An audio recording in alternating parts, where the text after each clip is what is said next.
stood the test of time.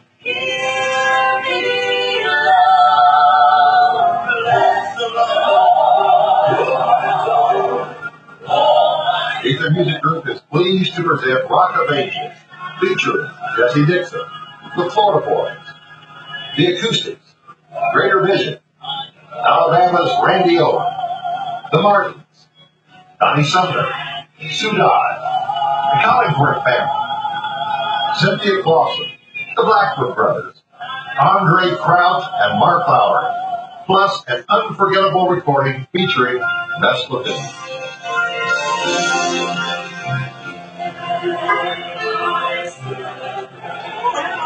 Who's it?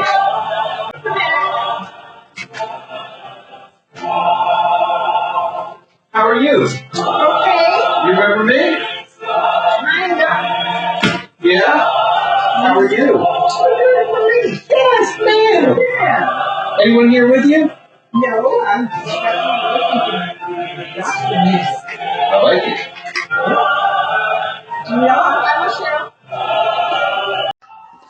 Everything okay? Yep.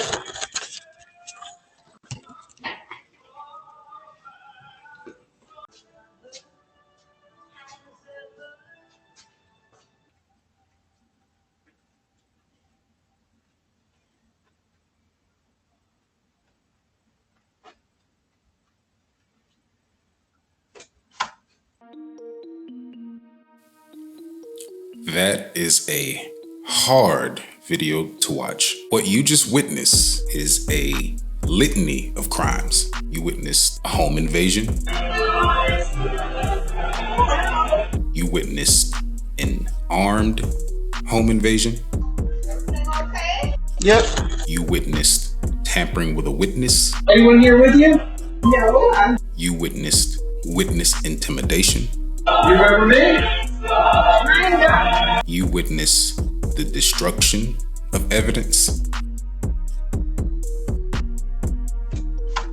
And worst of all, you just witnessed exploitation of the elderly in its rawest form. I like it. Yeah, I'm Michelle. If you watch that and you're as angry as I am, if you watch that and you're crying right now, crying for Miss Curtis, crying for Regina Hill, understand how deceptive the government has been here. If you're heartbroken for Miss Curtis, you can let it out. Take a step back and think about everything you were told about Regina Hill. Miss Curtis was peacefully watching the morning service, and a stranger barges into her home. 2 times, she let him know, "I don't know who you are." But in her vulnerable mind, she thought that Agent Stephen Brenton was there to watch Pastor David Mace with her. Yeah, I'm Michelle. That's not why he was there. Remember what he testified to on the stand. But did you speak with Miss Curtis about turning the cameras off? Yes, I did, actually. We now know that was not true. He executed a home invasion and disconnected all of her cameras, and my heart sinks when I imagine what he may have done after he turned those cameras off. Did he steal her jewelry? Did he take any cash? Did he sexually assault her? If any of that happened, we'll never know. She doesn't have the mental capacity to remember it anyway. This was the same day he kidnapped her for 6 hours, took her to his lawyer friends, and made her sign her life over to another person she doesn't even know. If there was any doubt about the critical role Regina Hill played in Miss Curtis's well-being, take another look at that room and remember what that room looked like on Dirty Rotten Cleaners. Regina Hill had special chefs preparing very specific meals for Miss Curtis, and Miss Curtis was able to peacefully watch her morning service in a very clean house. But guess what? Miss Curtis hasn't been seen since April 11th, and the power of attorney is from Tampa. Thanks to Heather Higbee, all of Miss Curtis's protections are gone, and and we'll never know what happened when Steve Brenton turned those cameras off.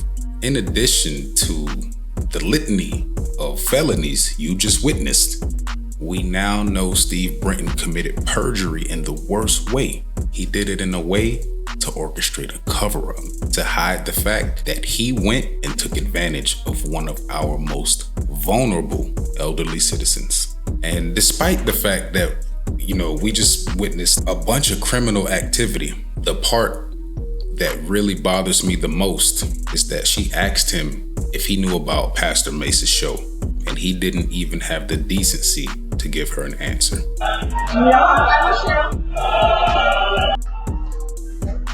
All she wanted was some company. Regina Hill filled that void, thanks to crooked judges and a corrupted Florida Department of Law Enforcement. She's vulnerable and alone again, possibly worse. By the time you watch this video, it'll be in the hands of U.S. Attorney Roger Hamburg. Hamburg's no hero, but under federal law, when he receives evidence of this sort, he must present it to a grand jury. And while I will do my part to ensure that Mr. Brenton is held accountable for what he did, the duty to correct this nonsense falls on Andrew Bain.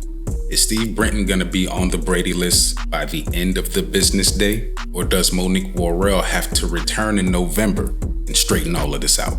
This is the determining factor as to the direction Andrew Bain is going to be going with the state attorney's office. This is the determining factor. As it stands, I intend to vote for Andrew Bain just because the moment he took office, he immediately put a lot of the most important decision-making tasks in the hands of the people by saying, hey, the practice of a human prosecutor who may have bias making important prosecutorial decisions, we're gonna end that practice and we're gonna send it to a grand jury. I admire his approach to democracy, and so far he has demonstrated that he is a man of integrity, and I have no reason to doubt him, but this is where he proves it. Share this video now and demand that these charges against Regina Hill, they must be dropped, even if only for the sake of the integrity of the institution. And we must demand that Steve Brenton be arrested immediately. Don't cry, don't get angry, vote. I don't know where Maxwell Frost is, or Anna Escamani, or anybody else who should be publicly condemning Fdle. Contact them and let them know if they don't speak out about this, they'll be held accountable at the ballot too. This is an election year, and there are some very important elections coming up, the most important of which is voting no on Meredith Sasso. We'll be doing another video explaining why she set the stage for law enforcement to believe that they can get away with this. She laid the foundation. And if you're fed up with crooked police officers taking advantage of our most vulnerable citizens, if you are crushed by what you just saw, remember, you always have the power to change that. Make your voices heard, and we must demand accountability for what Fdle is doing to Ms. Curtis. I'm about to put some things in motion to make sure that there is accountability. But in the meantime, you have a job to do as well. Make your voice heard. I love you all, and I'll be with you every step of the way as we demand accountability.